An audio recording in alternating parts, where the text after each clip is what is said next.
Bonjour, bonjour, bonjour. C'est toujours un plaisir de se retrouver à votre émission La Minute de l'Évangile. Nous sommes bien sûr rendus au service national des médias de la CIL, cette société qui a pour mission première la traduction de la Bible en langue maternelle.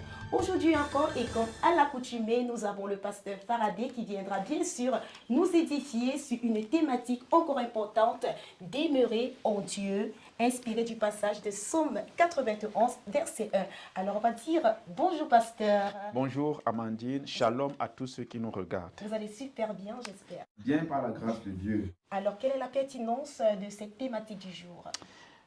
Demeurer en Dieu, nous trouvons cela pertinent dans le Psaume 91, verset 1. Permettez-nous de faire la lecture. Ok, dans ce passage dont nous venons de faire la lecture, le psalmiste se trouve dans une position où il a besoin d'affirmer son appartenance à l'Éternel parce que c'est lui qui constitue véritablement son lieu de refuge. C'est qu'il y a un problème aujourd'hui, Amandine, c'est que beaucoup de personnes dans les églises veulent plutôt visiter Dieu au lieu de séjourner avec lui. Beaucoup de personnes viennent à l'église soit pour avoir du travail, soit pour avoir du mariage, soit pour avoir une quelconque miracle. Et quand cela est fait, ces personnes se retirent de la présence de Dieu. Dans cette exhortation, nous voulons interpeller que demeurer avec Dieu, c'est séjourner continuellement. C'est rester permanemment. Et donc Dieu devient de ce fait notre véritable parapluie. Tel qu'il pleut, mettons notre parapluie, l'Éternel va faire de sorte que tout ce qui vient pour attenter à notre vie ne puisse pas avoir du succès. Et même si on a souvent quelques blessures, cela ne va pas véritablement annuler la vie que nous avons en l'Éternel notre Dieu. Quand on a Dieu pour abri, on peut se reposer. On peut être dans la quiétude sur le plan financier, sur le plan des études, sur le plan des affaires, sur le plan politique. Dieu doit être notre refuge. On doit demeurer en lui. Et comment savoir que nous sommes effectivement en Jésus-Christ, en Dieu?